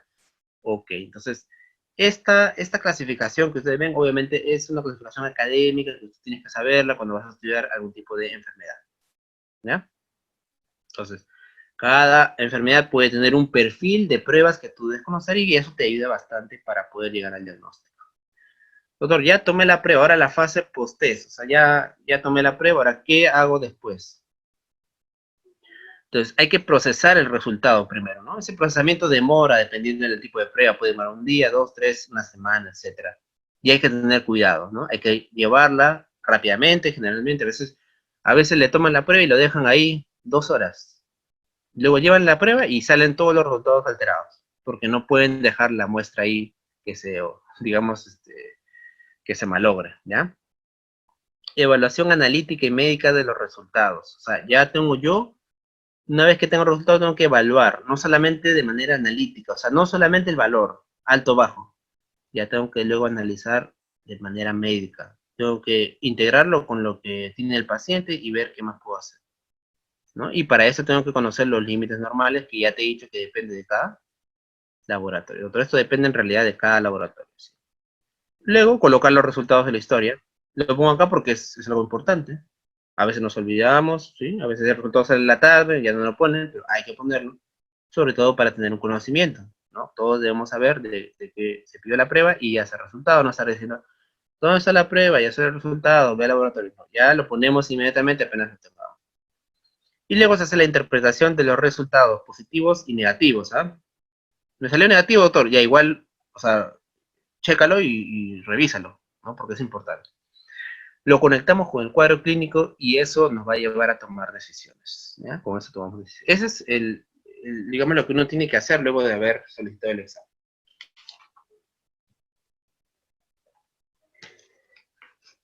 Y ahora, finalmente, vamos a ver algunas cositas de errores y mayormente enfoques, ¿ya? ¿Cuándo se pide por exceso, por ejemplo? Esta es una de las mayores indicaciones, o sea, indicaciones, digamos, situaciones. Cuando no hay sintomatología, ¿no? ¿Ya? O sea, cuando yo pido un examen, cuando el paciente no tiene sintomatología, no tiene tos, no tiene disuria, no tiene nada, ¿no? Lo que pasa, como te digo, a veces es muy difícil en los ambientes hospitalarios, en pacientes que son ancianos, que son poco sintomáticos, ahí es muy difícil. Si hay paciente que se desorienta, le pido un examen de orina. Doctor, ¿pero por qué le pide examen de orina si solo tiene desorientación? Ah, porque los ancianos no hacen a veces disuria, o no hacen fiebre. Ok, entonces ya esa es una parte, digamos, más especializada y ya práctica, ¿no? Pero en general, si no hay sintomatología, idealmente no hay que pedir examen. ¿Ya? Esa es una error de exceso, ¿ya? Luego acá yo pongo esta frase siempre que me gusta decirle, todo está escrito, pongo acá, ¿sí? Todo está escrito. ¿Por qué? Porque, chicos, ustedes no, o sea, ustedes deben saber como estudiantes, y si no, hay un montón de información en la web, ¿ya? Hay bastante información. Entonces, a veces nosotros, o sea, ustedes creen que no hay respuestas, pero sí las hay, porque como que casi todo ya está escrito, ¿ya? Entonces, por ejemplo, acá les pongo, busque artículos dirigidos, ¿no? Tengo una duda, busca un artículo de esa duda. Doctor, no la va a ver, sí la hay, va a ver el artículo, vas a ver. Por ejemplo, ¿no? Un artículo que acá te pongo, cero prevalencia de autoanticuerpos en población sana, ¿no? O sea, yo una revisé un artículo, por ejemplo, de qué porcentaje se presenta en población sana autoanticuerpos. O sea, ANA positivo, pero un paciente sano. Hay, ¿no? Anti-DNA o ANCA en un paciente sano, pero se presenta y no quiere decir que tiene enfermedad. Entonces, hay un artículo, cero prevalencia. Ah, voy a ver entonces a ver en qué pacientes, o sea, se puede presentar de manera normal y no quiere decir que tenga enfermedad. Entonces, hay artículos para poder nosotros ver, ¿no? Y acá les sintetizo todas las razones de por qué uno pide, ¿no? Excesivamente, que a veces, digamos que no siempre depende, digamos, de uno, sino también de razones externas, ¿no? Médico legal, la medicina defensiva, que obviamente cada vez estamos más invadidos, ¿no? Por esto. O sea, es una realidad, ¿no? No es algo que no lo veamos solamente como algo malo, ¿no? Que el doctor que hace esto es malo, no, es una realidad, es una realidad. Cada vez más, digamos, los pacientes, los familiares tienen el interés de tener ciertos resultados, tienen más información a partir de la web, pero obviamente información errónea, ¿no? Pero que obviamente compele al profesional a pedir a veces exámenes para defendernos, puede ser una medicina defensiva, ¿no? Para evitar problemas médico-legales. Doctor, yo quiero que le saque tal. No, no amerita, pero en realidad, pero ¿y si le sale? Entonces, eso es medicina defensiva. No es correcto, obviamente, pero sucede. Eso es otra cosa importante, restricción del tiempo de consulta, ¿no? Doctor, ¿por qué a usted le gusta pedir exámenes, ah? Que a veces el médico no tiene tiempo en la consulta, porque le ponen un paciente y le dan un límite de 15 minutos o 10 minutos, ¿me entiendes? Tienes que ver 20 pacientes en 2 horas. Entonces, el tiempo limitado, ¿qué te hace? Que a veces tú pidas exámenes, ¿para qué? ¿No? Para poder, digamos, de alguna manera desligarte, o en todo caso, pedirle algo, y bueno, a ver qué sale, y si, entonces, porque no tengo el tiempo suficiente para hacer la atención completa. Es otra razón. Temor a la crítica por omisión, ¿no? En hospitales docentes, por ejemplo, ¿no? Uy, que alguien me diga que no pedí esto, pues no sé en realidad lo que puede ser crítica por omisión. Cribados, ¿no? O sea, screening de pacientes. Presiones del mismo paciente, ¿no? Doctor, yo quiero que me saque este. No, pero no meditas, pero bueno, ya estás bien. No, pero quiero tener la seguridad de que mi orina está limpia. Quiero tener la seguridad. Entonces, presión del paciente. ¿No? Presión del paciente. Curiosidad del médico, inseguridad del propio médico, del propio profesional, ¿no? Me siento inseguro, voy a pedirle por si acaso. Tácticas dilatorias, ¿no? Lo que le decía para quizás alargar el tiempo, ¿no? Yo le interconsulto a un especialista o cirujano y me dice, digo, opérame, le digo, entonces el cirujano dice, le voy a pedir un examen, una tomografía, entonces difiero, ¿no? Dilato el tiempo, ¿ah? Lo demoro al paciente una semana más para que luego otra persona venga. Puede suceder por eso, tácticas dilatorias. Beneficios, bueno, eso obviamente es algo ilegal, ¿no? Actividad privada de algunos médicos, repeticiones injustificadas, facilidad de ejecución, como te digo, ¿no? A veces es tan fácil pedir un examen que digo, mejor le pido un examen antes que examinar al paciente. Ya le pido. Rapidez de resultados, ¿no? En vez de, no sé, hacer una anamnesis que puede 4 o 5 horas, mejor de frente le pido y ya en media hora me traen el resultado. Esa es una de las razones del sucesivo. ¿Qué otras situaciones externas nosotros estamos, digamos, involucrados a veces? O sea, nos sucede, ¿no? Pacientes con morbilidades que no han sido estudiadas, ¿no? Esto es bastante frecuente. Viene un paciente y me dice, doctor, pero hace 6 meses que estoy en estudio de un aneurisma que tengo es una comorbilidad que es una enfermedad que no es la que estoy viviendo ahorita, pero que le falta ser estudiada y bueno, pues, ¿no? Me compromete a mí. Ya, pues vamos a estudiarte ya. Pacientes con comorbilidades que no han sido tratados, es el mismo asunto, ¿no? Doctor, ¿sabe qué? Pero ya estoy bien de la infección, pero el cirujano me tenía que operar de esta, el traumatólogo me tenía que volver a intervenir por un traumatismo que tuve, entonces, ¿no? Eso de acá también es una situación externa a mí, al médico, pero que me puede alargar y me puede hacer que yo pida más exámenes, ¿no? Eso es otro factor importantísimo, miren. Deficiencia en la atención de consulta externa, ¿sí? Si la consulta externa fuera recontra eficiente, entonces yo no voy a estar pues preocupándome de sacarle todo al paciente, quizás, ¿no? Pero yo le digo, ya, mira, sales de alta y te ves pues acá en la consulta externa de gastro, doctor, pero a mí la consulta me la dan en 6 meses todavía. O sea, si te vas de alta, recién te ven en 6 meses, sí. Y la responsabilidad sería suya si me pasa algo en esos 6 meses. Yeah. Entonces, ese es un déficit de la atención de la consulta externa que no me compete, que no nos compete, pero que a veces, lamentablemente, como les digo, nos perjudica y hace que pidamos ciertas cosas porque sabemos que en consulta externa nos lo van a hacer en un tiempo corto. ¿Ya? Entonces, estas son cosas que yo les digo porque en realidad suceden, está en los textos incluso, obviamente, ¿no? Y que como profesionales ustedes van a saber, ¿no? Requerimientos por asuntos laborales del paciente, ¿no? No, que su trabajo le está pidiendo que tenga tal prueba para demostrar que esto que lo otro. No, pero no requiere, no, pero el trabajo exige, ya.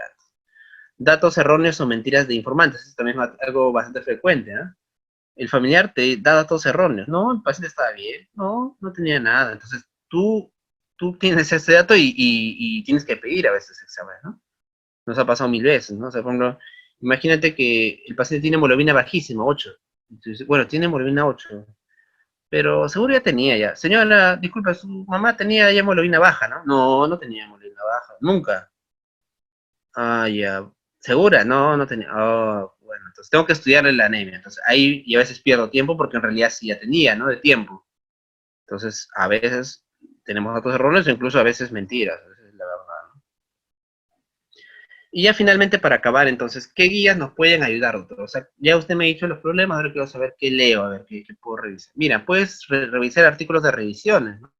En cualquier revista. Mira, acá por ejemplo hay un artículo de revisión de una revista que es Medicine, me dice sospecha de hemorragia cerebroidea, ¿qué hago? Entonces acá están los pasos diagnósticos, ¿no? Tomografía cerebral, si me confirma que es una hemorragia cerebroidea, le tomo un angiotem, si me confirma que es un aneurisma. Doctor, y si no es HCA, si descarto otra patología, le puedo hacer una punción lumbar. Entonces, este es un algoritmo, por ejemplo, diagnóstico, ¿no? Los algoritmos diagnósticos, eso nos ayudan bastante a poder pedir pruebas bastante dirigidas, ¿ya?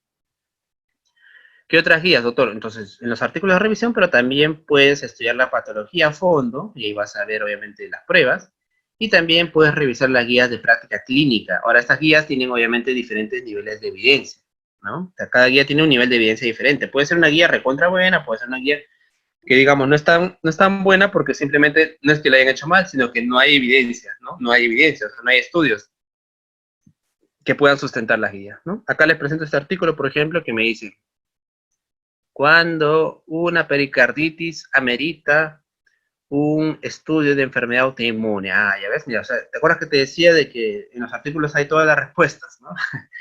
Ya, este es un ejemplo, por ejemplo, ¿no? Tú tienes una pericarditis y dices, doctor, ¿sospecho de autoinmunes o no? Ya, acá hay un artículo que te puede guiar. Entonces, hay artículos así bien interesantes que puedes revisar. Y las guías de práctica clínica,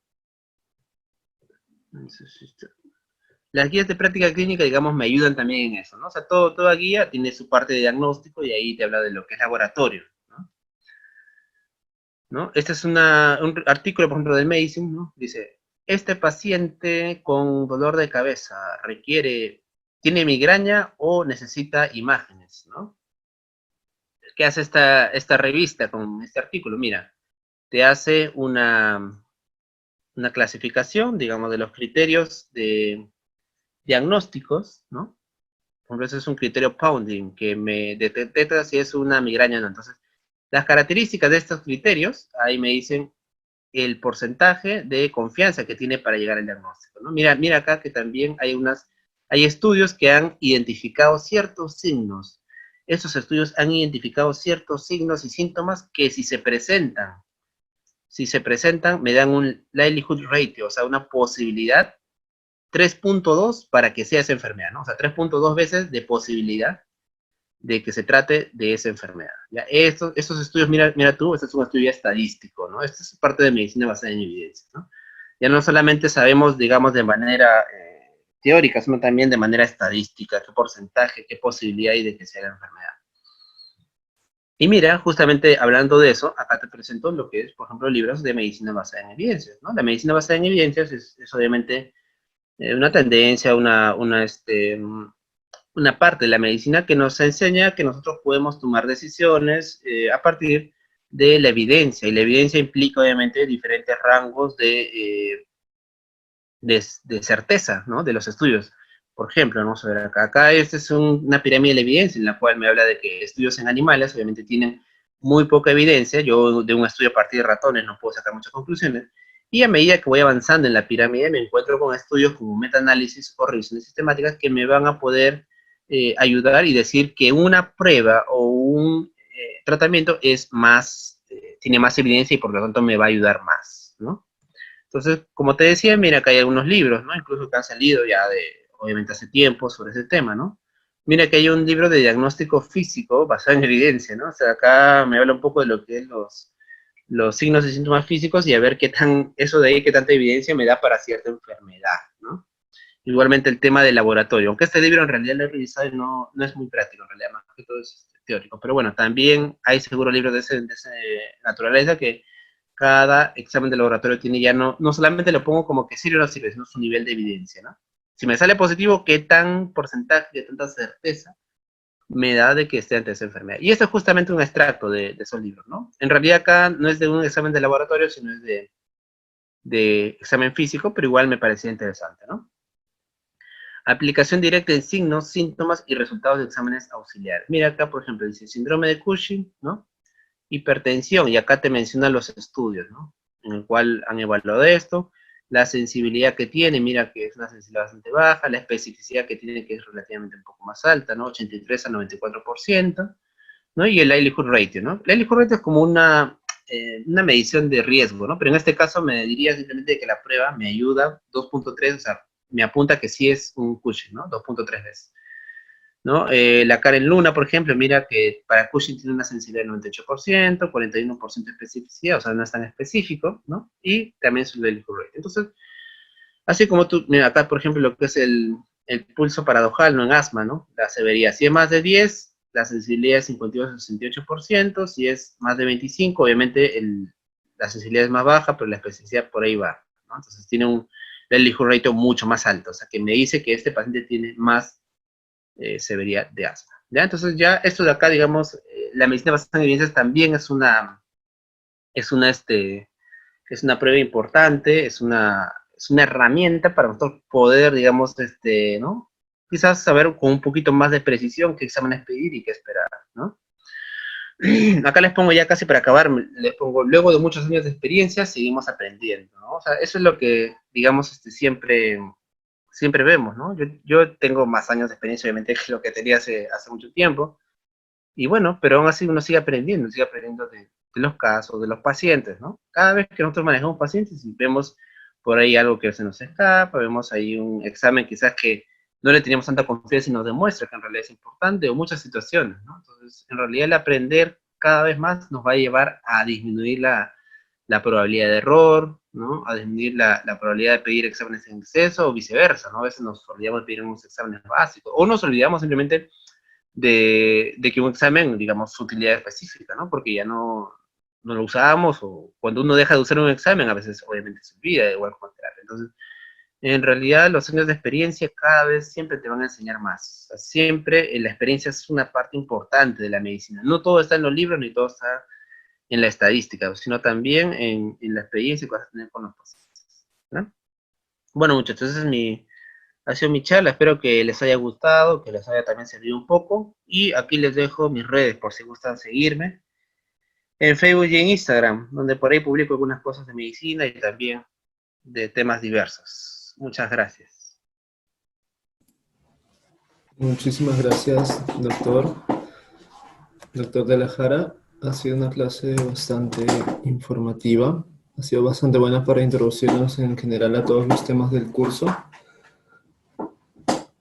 Y bueno, aquí ya también tenemos presente al doctor Renzo Rivas, que es el que va a dictar la siguiente clase. Antes de poder iniciar, doctor de la Jara, parece que hay preguntas Sí. también. Ujú. A ver, Anthony Christian está alzando la mano.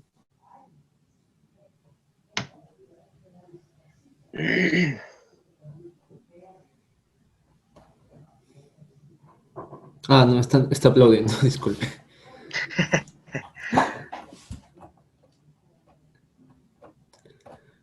Bueno, muy bien chicos, antes de poder iniciar la siguiente charla, sí les pediría por favor, les voy a habilitar por un momento esta opción de que aquellos que están con otros nombres que no son suyos, o sea, aquellos que hayan tenido que cambiarse de nombre para otras presentaciones, por favor, cámbiense a su nombre correcto, por favor.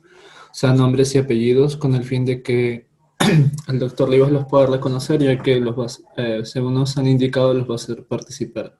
Así que también atentos a su clase. Así que muy bien chicos, van a ver unos 5 minutitos más para que se vayan cambiando de nombre y creo que ya van a hacer la presentación del siguiente doctor. Me voy despidiendo entonces. Sí, doctor de la Jara, muchísimas gracias por su Muchas ponencia. gracias a todos. Espero, como les digo, que les haya servido. No olviden siempre de por ahí revisar los temas. Siempre el revisar temas, leer artículos y libros nos va a ayudar, como les digo, a potenciar los conocimientos, aumentarlos y desde luego disminuir los errores o obviamente las fallas que uno pueda tener. Así que en realidad la medicina es bastante amplia y uno nunca deja de aprender. Les agradezco a todos y bueno, mucha suerte con el curso. Nos vemos.